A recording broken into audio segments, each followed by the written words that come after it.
And we want to get right to our 7 Up Front guest tonight, Dr. Jonae Khaldun, Chief Medical Executive for the state of Michigan. We thank you so much for joining us tonight, Doctor. Thank you for having me on. Well, with our numbers surging, really out of control, and all the effort that has gone into trying to get people to get at least one vaccine, this is tough news to hear right now. So what would you tell people who've already received a Johnson & Johnson who may be nervous?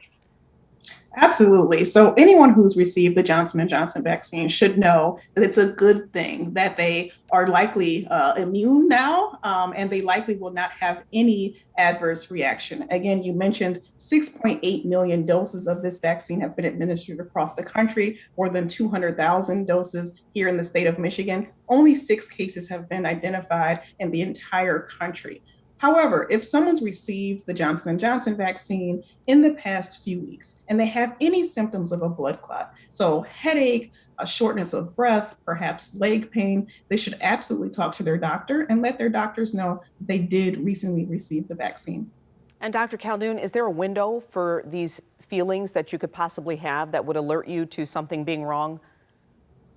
Well, for the 6 cases that have been identified, those 6 cases developed their symptoms within about 2 weeks of receiving the vaccine. So it is very unlikely, per the CDC's guidance, that if someone received the vaccine more than a month ago, that they would be having these symptoms because of the vaccine. But again, people should absolutely speak to their medical provider about any symptoms they may be having.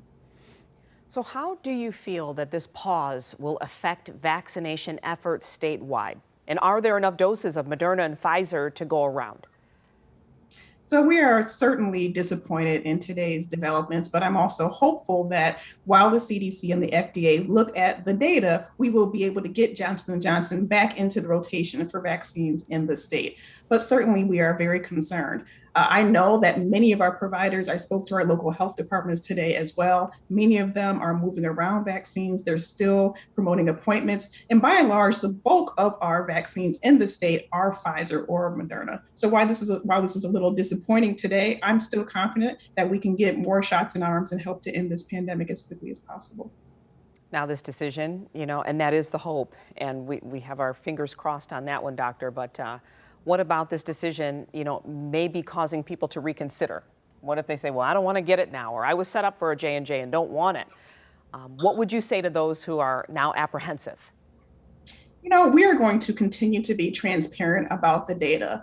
The important thing that this shows is that we have a very robust, the most robust monitoring system for these vaccines in the entire country. 6 cases out of 6.8 million doses.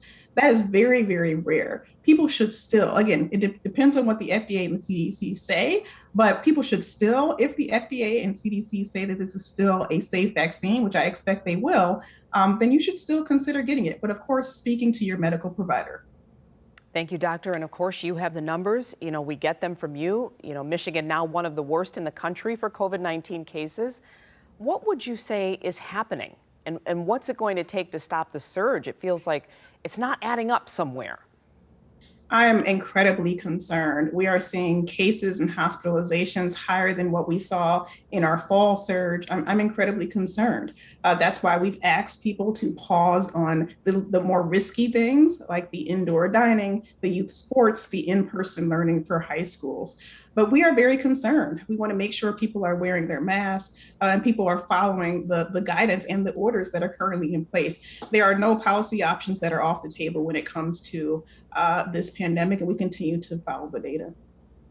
All right. Thank you, Dr. Khaldun. We have to stay strong and stay steadfast, and we appreciate your message this evening. Thank you. For the latest information on vaccines and cases here in Michigan, we have all of that, an interactive map as well on our website, WXYZ.com. Brian.